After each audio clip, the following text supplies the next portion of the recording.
Hey everybody, how's it going? This is the Scrapper Tap podcast.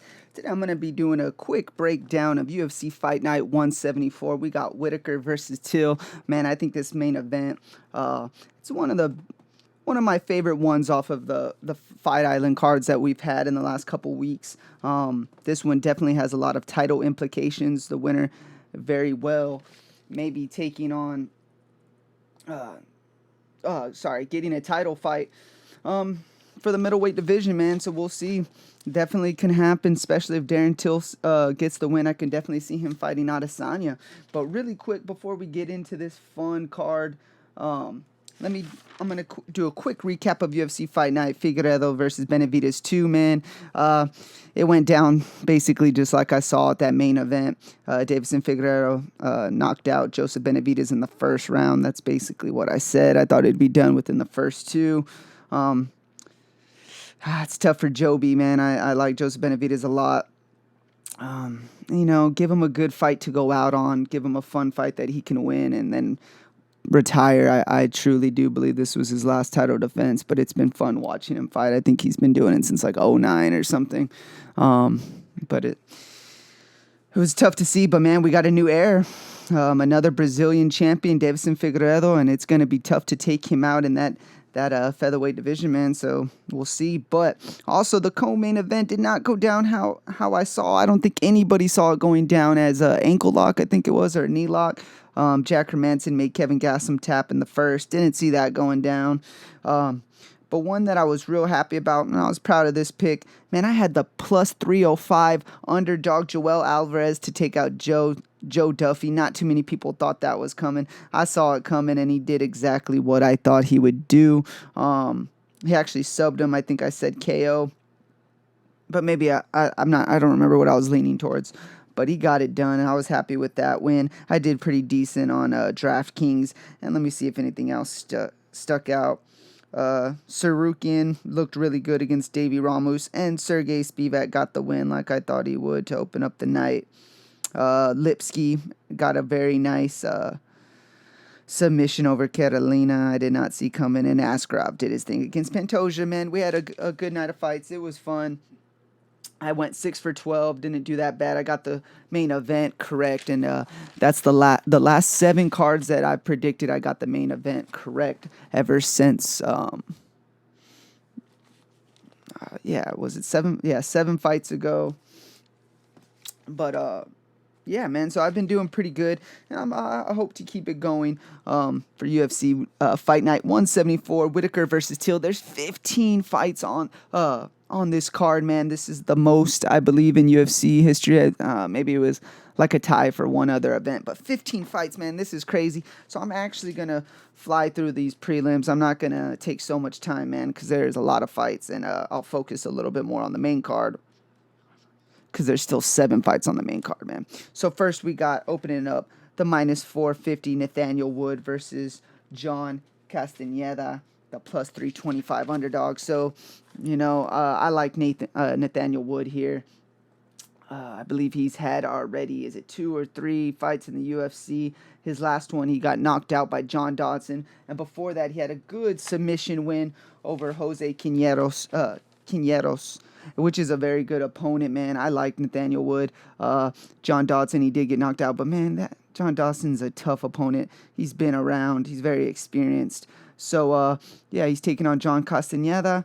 And, man, I like Nathaniel Wood. I would say probably a submission here. John Castaneda, he's making his UFC debut. Saw a little bit of tape, a little bit of footage. I like Nathaniel Wood, so I'm going to take Nathaniel Wood to get the second round submission over Castaneda. So that's the first fight, man. Like I said, we're going to go through this. We're going to fire through these prelims. Next, we got the minus 400 Ramazan Amiv versus Niklas Stolze. Man. I think this is going to be another really strong wrestler. We got the 33-year-old Ramazan Amiv. So he's had one fight in the UFC. He took on Anthony Rocco Martin, which he lost. to decision with Anthony Rocco Martin. And man, Rocco Martin's a tough dude, man. He's coming off a loss, but he's not a bad competitor, you know what I'm saying? When you go to decision and you go to war with Rocco Martin, that's not a bad thing, man. It's nothing I'm not going to, like, look down on. And he's taking on this Nicolas Stolze, making his UFC debut. I checked him out a little bit, man. He doesn't look bad at all. 12-3. I think he's going to put on a good fight. I think this could be a war, but I think it's going to go down to the wrestling. And I think Ramazan Ameev is going to be taking him down all day. I think it's going to be a chain wrestling, and I think it's going to go to decision. So I'm taking Ramazan Ameev to get it done by decision. Next, we got the plus 115 Beth Carrera versus Panani Kinzad, the minus 145 favorite. All right, so, man, right off the bat, I'm leaning. So I think this should be. They're leaning towards Kinzad, but I think this should be a toss-up. Beth Carrera, she's been in the UFC for a good while, man. She's been fighting some great opponents, but she's 37, man. Kinzad's 28. She got basically 10 years on her, but Beth has been in the UFC since 2013, and I think back in 2016, that's when she had a pretty good run. She fought Jessica Ai, beat Jessica Ai, lost to Pennington. Then in 17, she fought Holly Holm and got KO'd, went to a draw with Renault.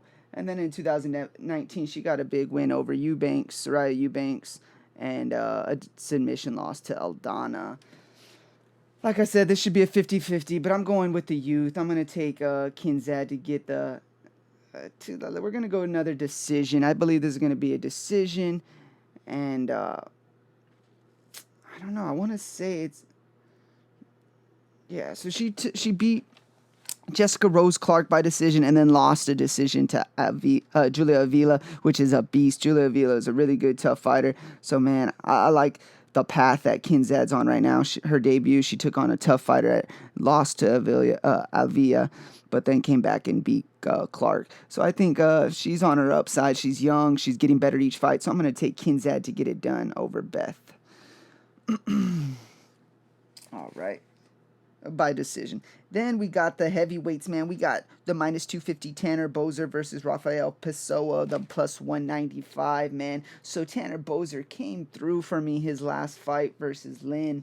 I think he was a slight underdog. Maybe it was a 50-50, but I took Boser, and he got it done for me. So I was liking that. So this Rafael Pessoa, he's from Brazil, and man, he's a tough fighter. He brings on a war. He's 10-1, and he's down to stand up and bang. Boser, I think, is the slightly smarter fighter. I think he's gonna, when he's taking shots, he's gonna try to close that distance, maybe push it against the fence and try to control Rafael. Rafael's a big dude, so it might be tough.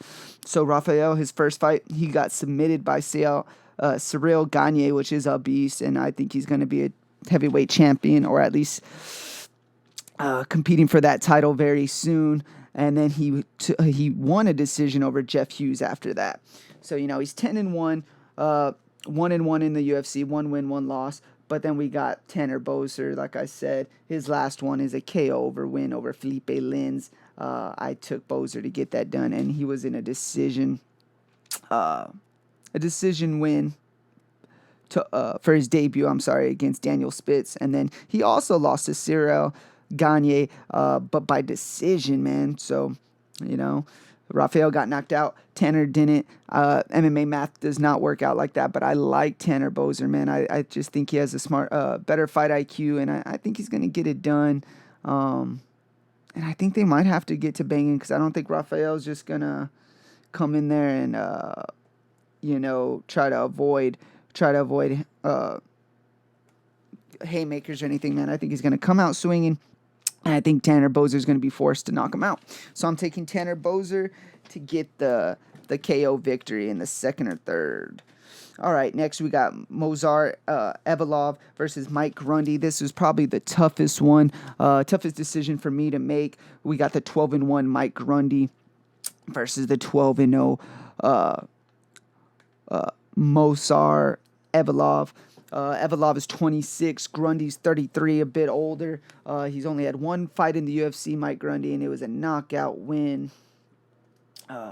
Yeah, he had a knockout win over Nad Narimani, which we just watched fight. Very, very tough guy, this Nad Narimani, and he knocked him out. Narimani's the one that just fought Grant Dawson, and yes, he lost the decision, and it was obvious, but he's a warrior. He puts on fights, and he's tough, man. He's a tough guy to put away, and he knocked him out. And then we got the favorite, Evolov, which went to decision, win over Barzola.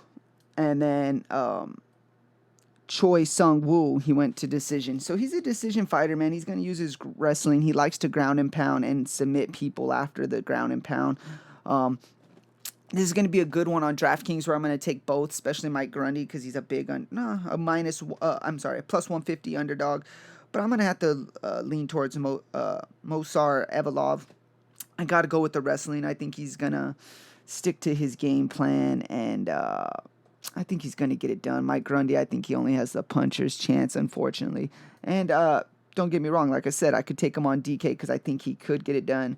But I think, excuse me, easier path to victory, the smarter path is what Evolov does, the way he fights. So I'm going to have to take him. And I'm going to go with decision because that's what Evolov seems to like to do. So I'm going to take decision.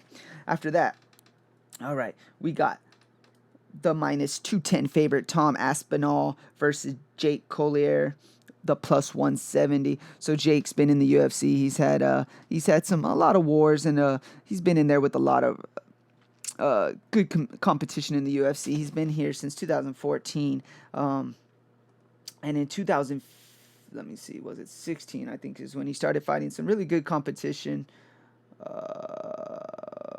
Maybe I'm totally wrong on this. Let me see. So in 2017, he fought Devin Clark. He lost a decision, and then he beat Marcel Fortuna. But in 15, okay, so he was KO'd by Don Ji Yang, and then Ricardo Abreu, he won a decision against. So, man, he's been a 50-50 fighter in the UFC.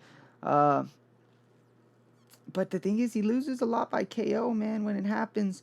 And this Tom Aspinall guy, I believe he's making his debut, double checking on this, but he trains with Darren Till.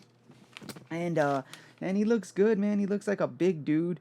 I think he's going to come in there swinging. I believe he's 7-2. Yep, 7-2 in his MMA career. So he's getting better each and every day. And I think he might have what it takes to take out the 50-50 fighter in Jake Collier. I'm going to take the favorite. I'm going to take Tom Aspinall. I think, training with Darren Till, he's been ready for this. And I think he's going to be in great condition for this fight, especially during these circumstances. So I'm going to take Tom Aspinall to get it done.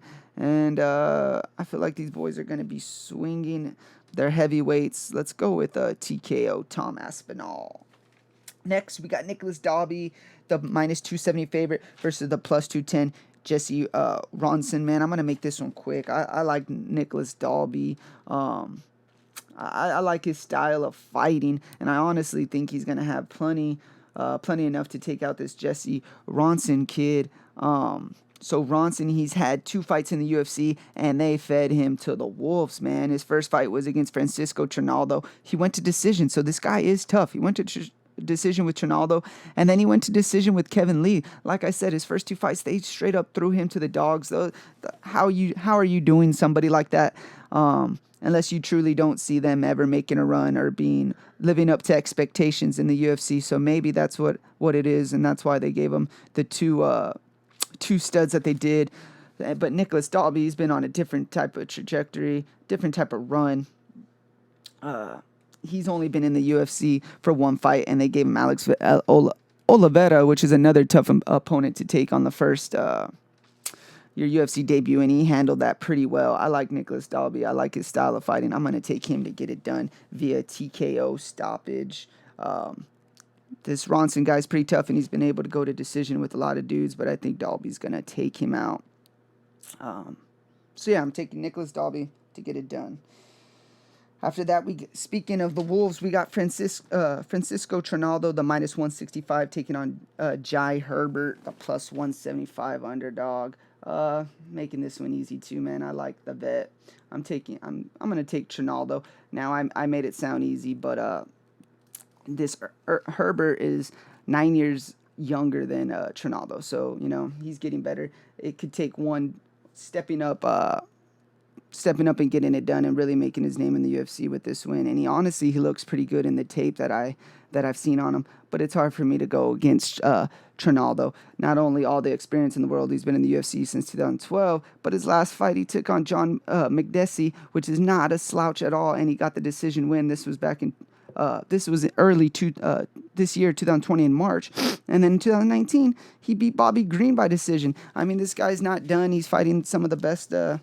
He also fought Aleksandar Hernandez and lost earlier in 2019, but he's fighting great competition, still getting it done at the age of 41. I'm going to have to take Francisco Trinaldo to get it done, and I'm going to go with decision. I think that one's actually going to be a really fun fight and a war. And now we're going on to the main card. This is when it starts to get really good, and the opening fight is an awesome one. It's a guy we just saw fight recently, Khamzat Chimaev.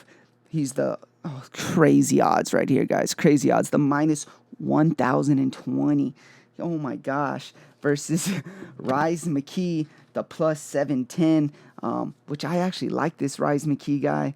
I think he's Irish, right? Is he an Irish fighter?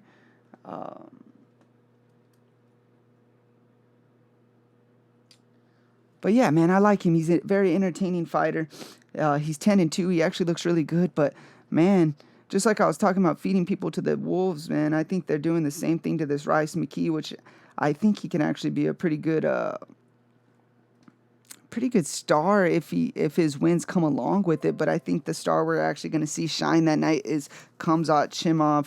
We just watched him fight. Man, he's a dominant wrestler. I think he's very well-rounded, and he submitted John Phillips. I'm going to have to say this is going to be the same thing. Chimaev's going to submit Rice McKee, and I think it's going to be pretty early. I'm going to take first round. But like I said, that Rice McKee, I hope he pulls off an upset. I'm rooting for him, or if he does take this loss, he comes back and gets better, because I do enjoy watching him fight. But I think it's too much too soon. So I'm taking Khamzat Chimaev to get it done. By submission. After that, we got the -180 Alex Oliveira versus Peter Sabata, the +150 underdog. Man, so we got a vet.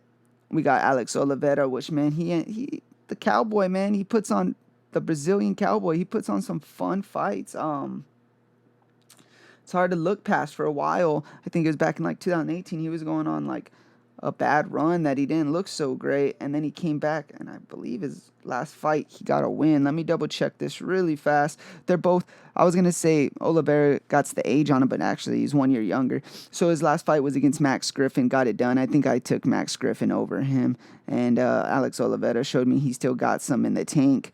And then back in 2019, he lost to Nicholas Dalby, which we were just talking about, but that's a tough dude. And then also lost to Mike Perry. So, but he's fighting great competition, and he's still putting up wars. I don't know how he's going to come into this fight conditioned-wise, but this Sabata has taken 2 years off. He hasn't fought since 2018. His last fight was against Leon Edwards, and he was KO'd. Now, that's a lot of time off, man. This guy is a stud. He also KO'd Ben Saunders in 2017 and beat Nicholas Dalby in 2016, which actually Oliveira lost to. But like I said, man, I'm not going off of MMA math. I'm going to have to take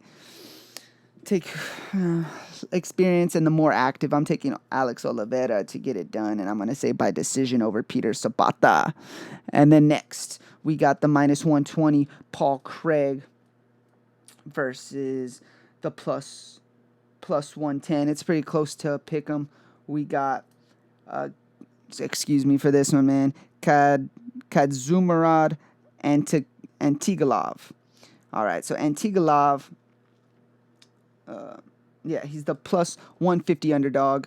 I personally like Paul Craig in this situation. I'm going to be looking for him to get a submission win over Antiglov. So let me pull up this Antiglov real quick. He's 33 years old. Paul Craig's 32. They're both experienced MMA fighters for sure. But Antiglov only has one fight in the UFC, and he was KO'd by Michael Oleg Zerkzak. Crazy name right there. But he was KO'd in his first and only fight in the UFC. And we know what Paul Craig's been about, man. He's always in great fights, and I think that he always has a shot. His last fight was against Shogun Rua, which was a draw, and then before that he submitted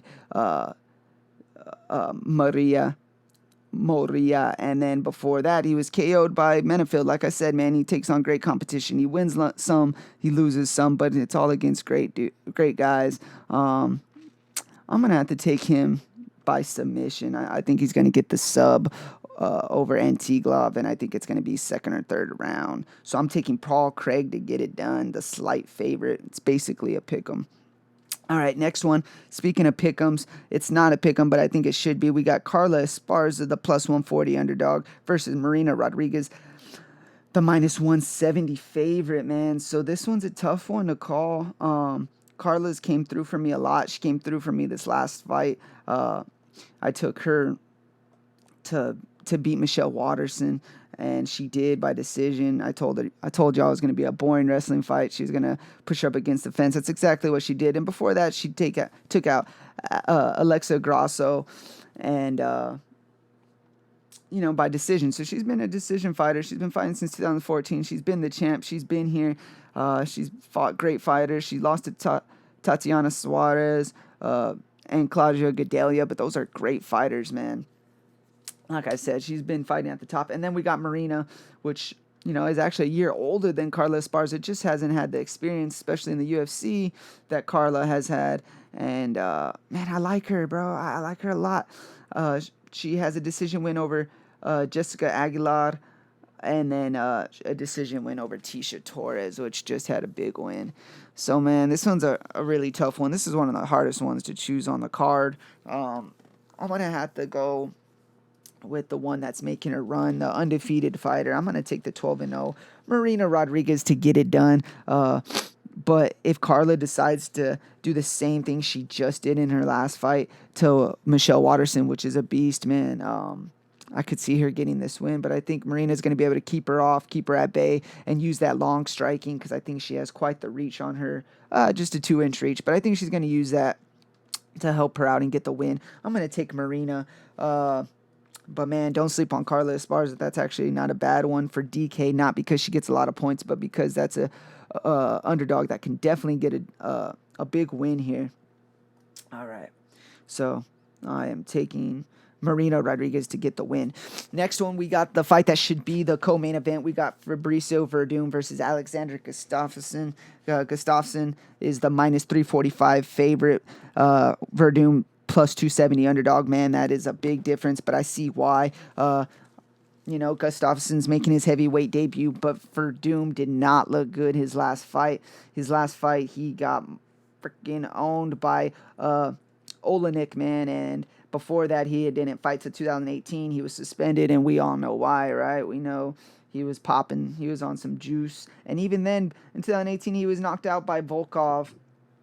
Man, I think he's just done. I think he's going to have maybe fun fights. If he fights some older guys, some other older heavyweights, there'll be fun fights. But I think this is the perfect fight for Aleksandar Gustafsson to come in here to the heavyweight and try to make his name. He did retire, but that was just back in 2019 after a submission loss to Anthony Smith.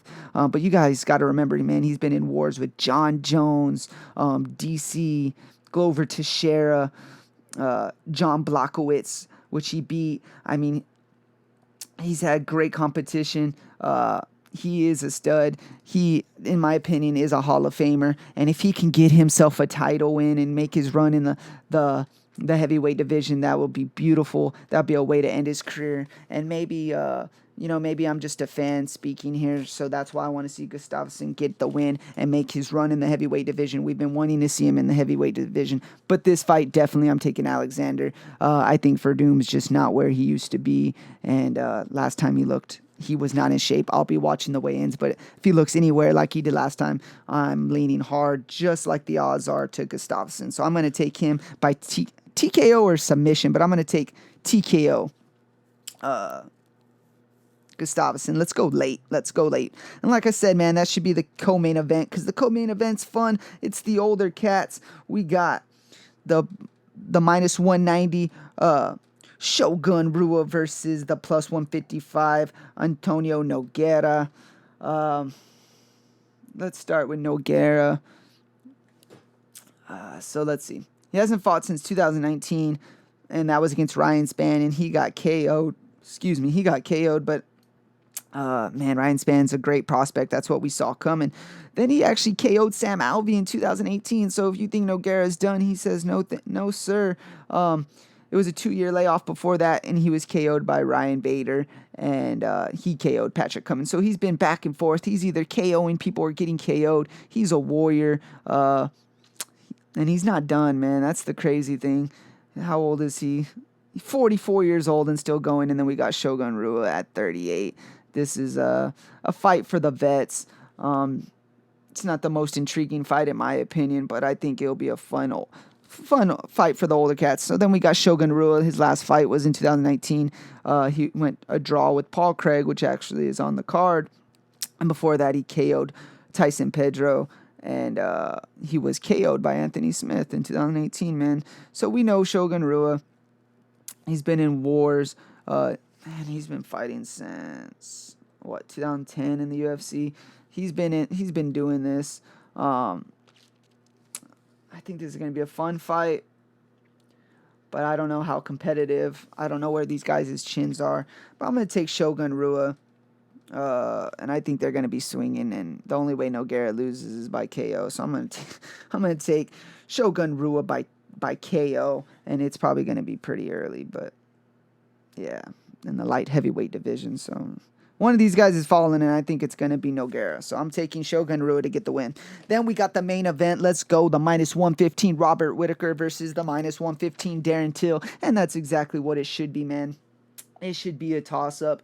These guys are both studs. We got Robert Whittaker. He was the champion in the middleweight division before Adesanya came in and said, give me that. He's only 29 years old, so he still has room to improve. He's 21-5, taking on Darren Till, 27-year-old, and 18-2. So Darren Till, he actually made his move up to middleweight, or down to middleweight, and he looked pretty good against Gastelum. Not a bad win, your first fight in the middleweight division, and I think everybody wants to see this guy do good in this middleweight division and get his chance, his run, because, he was a prospect, and they looked highly at him. The UFC looked highly at him when he first came up in the welterweight division, but, he got to Tyron Woodley, and he was submitted. After that, I think he thought he needed to make a move if he wanted to be a title holder, and the first fight he took on was Kevin Gastelum, which has fought for the title and been in a war with Adesanya, so I get it, and it looked good. He won by decision. But Robert Whittaker, man, he's a different animal, but he's been having a lot of things going on inside and outside the cage, so I don't know how that's going to wear on him. His last fight was in October 2019, and, he was KO'd by Adesanya, and it looked nasty. Before that, he was also in 2 wars they don't forget about, but he was in 2 wars back-to-back with Yoel Romero. You are not the same when you go to war with Yoel Romero. He is a different kind of human being. He is a beast. So I think that honestly did take a lot out of him. And then getting KO'd by Adesanya, I hope Whittaker took enough time off to come back and be his best self against a killer like Darren Till. And I've been keeping up with Darren Till, man. And he looks shredded. He looks in great shape. And I think he's taking this very, very serious. And he knows if he gets this win, he's looking at a title shot very soon, man. This is actually a toss-up. I thought it should be a slight it's a pick'em fight. I think it should be slightly favored towards Robert Whittaker, but I'm taking Darren Till. I don't know, man. It's a lot. I think it's more of my heart telling me this, but I think there's a lot of unknown in Robert Whittaker right now. If he shows up the way he should and how he truly fights, he can easily outwork and beat Darren Till. But I think Darren Till is going to be a little more explosive. I think he's longer, and I think he's going to just be smart. He's only has an inch reach on him, but I think he's going to be smart. And I think he's going to outpoint Robert Whittaker and maybe even stop him, man. I'm taking Darren Till to get the win. Let's see if I regret this. Either way, it's going to be a great main event. Robert Whittaker versus Darren Till. It's going down this Saturday, man, July 25th. So those are my picks for UFC Fight Night 174, Whittaker versus Till. I appreciate y'all for tuning in. Like, subscribe. This is the Scrapper Tap Podcast.